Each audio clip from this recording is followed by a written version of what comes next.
وعن عبد الله بن عمرو بن عاص رضي الله عنهما أن النبي صلى الله عليه وسلم قال: بلغوا عني ولو آية وحدثوا عن بني إسرائيل ولا حرج ومن كذب علي متعمدا فليتبوأ مقعده من النار. Ini lafaz hadis yang sempurna. Lafaz hadis yang sempurna ini sering kita dengar dipotong-potong oleh sebagian duat yang dibawakan hanya depannya saja. Ballighu anni walau ayatan. Ballighu anni walau ayah. Sampaikan yang dariku walaupun satu ayat. Ayat yang dimaksud bukan hanya ayat Al-Quran, tetapi termasuk hadis. Sampaikan yang dariku walaupun satu ayat. Mereka beranggapan bahwa walaupun tahu satu ayat harus disampaikan. Apalagi tahu 5 ayat, apalagi tahu 10 ayat, apalagi tahu 50 ayat. Tentu lebih wajib lagi disampaikan. Maka untuk menyampaikan ilmu, untuk menjadi da'i, tidak perlu jadi orang alim dulu katanya. Sebab kalau tahu satu ayat, 2 ayat, kan belum bisa dikatakan alim, apalagi ulama. Tapi oleh Nabi disuruh sampaikan. Mana dalil? Ballighu anni walau ayah. Berangkat dari hadis yang dipotong inilah muncul firqah besar di negeri kita ini dan di negeri-negeri muslim, yang diawali dari Pakistan, India, Bangladesh, yang mereka beranggapan bahwa seluruh kaum muslimin harus berdakwah. Tidak boleh tidak. Ini dalilnya. Mereka membuat satu cara.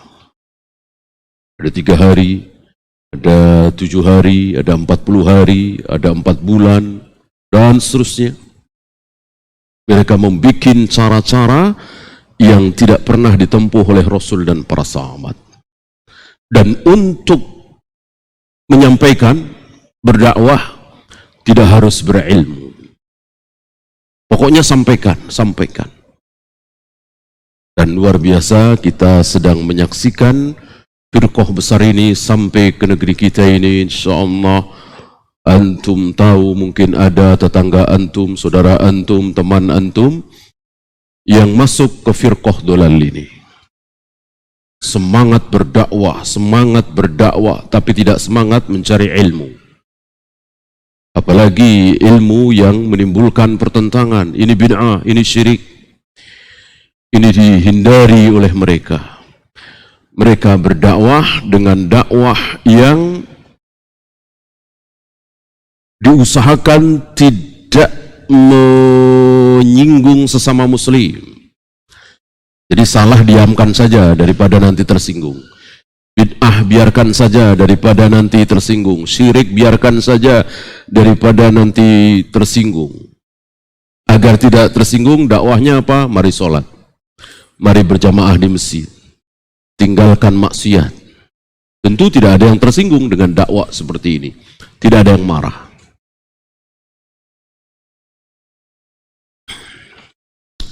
Ini sempurnanya hadis ini sampai falyatabawwa maq'adahu minan nar. Dengan membaca sampai akhir hadis, insyaallah mereka akan takut, kita akan takut. Bahkan kalau mereka mau jeli dengan ballighu anni, mestinya mereka faham. Sampaikan yang dariku dari Dari Rasulullah sallallahu alaihi wasallam. Dari Rasulullah berarti pasti hadis sahih. Dhaif tidak, apalagi maudhu. Dalam hal ini mereka tidak peduli. Yang namanya hadis pasti benar. Enggak ada hadis sahih. Enggak ada hadis dhaif, semua hadis sahih. Apalagi maudhu, palsu. Ya. Maka mereka tidak terima kalau misalnya hadis mengazankan bayi ternyata dhaif, didhaifkan oleh Syahalbani. Ikhtilafu ummati rahmah, perbedaan pendapat di kalangan umatku adalah rahmat. Ini bukan sabda Nabi. La aslalahu, mereka tidak terima.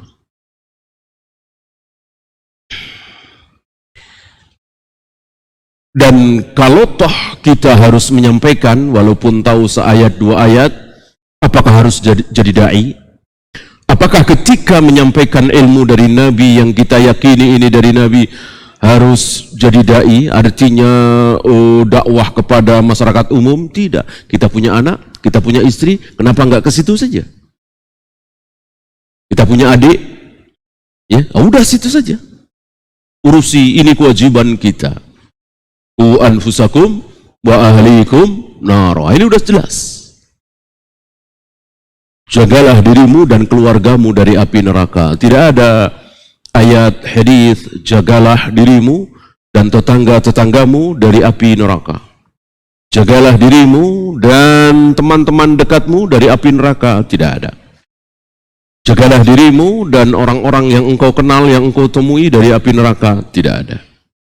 Yang ada ku anfusakum wa ahlikum.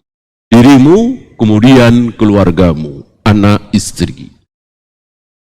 Bahkan mertua tidak masuk di situ. Paman, bibi tidak masuk di situ. Sepupu tidak masuk di situ.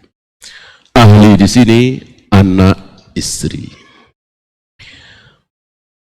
3 kalimat ya. Ini kalimat pertama. Kalimat kedua, wa hadithu an bani Israel.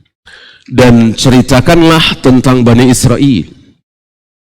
Sebelum Islam datang, ada seorang Bani Israel yang begini. Silahkan ceritakan. Wala haraj. Tidak terlarang. Nanti akan dijelaskan oleh beliau rinciannya seperti apa. Apakah ketika kita mendengar ahlul kitab, pendeta, pastor bercerita tentang Bani Israel, boleh kita sampaikan kepada umat ini sebagai pelajaran? Nanti dulu, nanti ada penjabarannya. Ya. Ada kalimat la tusaddiquhu jami'an wa la tukadzibuhu jami'an. Jangan engkau benarkan semuanya, jangan engkau salahkan semuanya. Karena yang datang dari Bani Israel, yang datang dari ahlul kitab, ada berapa? Ada 3. Ada 3 bagian. Ada 3 kategori. Yang pertama, yang pasti salahnya. Yang pasti salahnya. Mereka mengatakan bahwa Isa itu diangkat anak oleh Allah. Mereka mengatakan bahwa Isa atau Yesus disalib untuk menebus dosa seluruh manusia. Ya, jelas ini salah.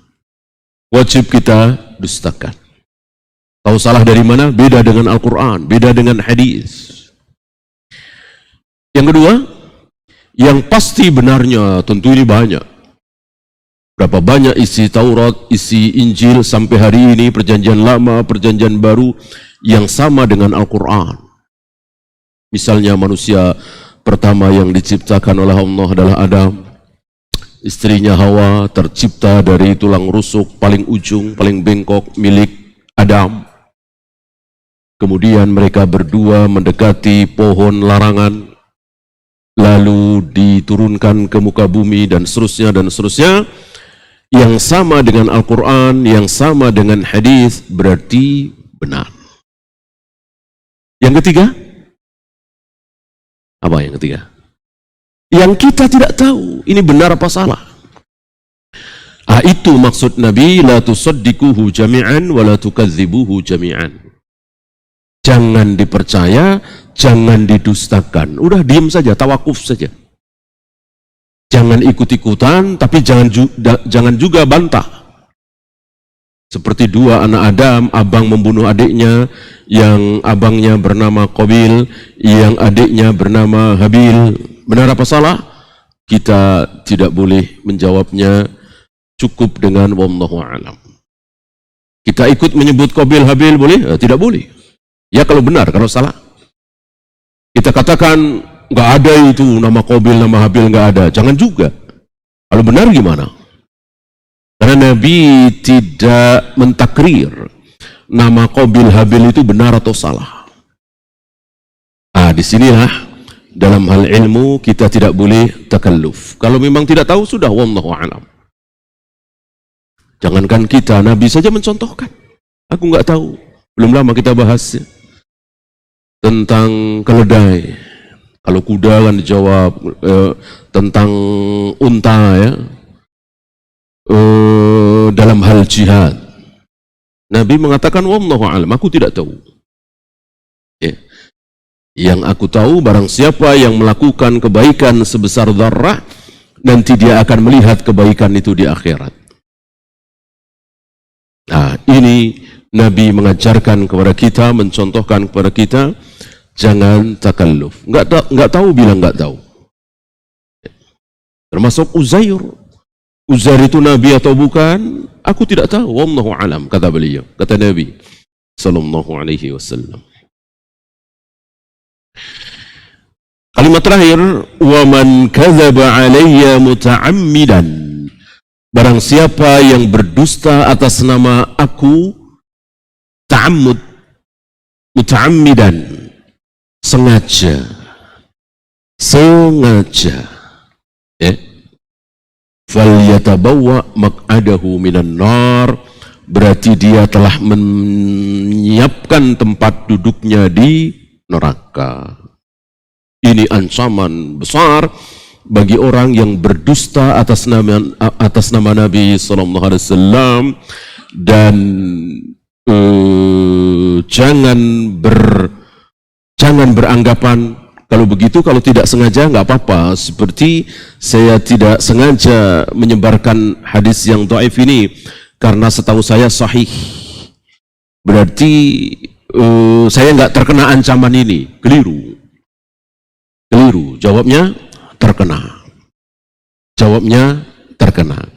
Karena hukum asal menyampaikan berita, memberikan berita, khabar, informasi kepada orang lain harus apa?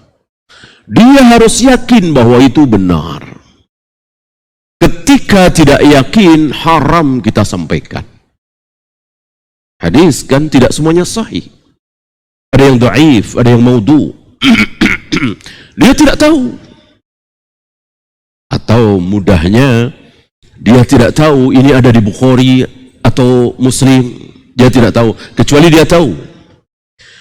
Karena kita siqah dengan Bukhari, taklid dengan Bukhari, Muslim dalam pensahihan hadis. Tercela apa tidak? Tidak tercela. Tidak tercela.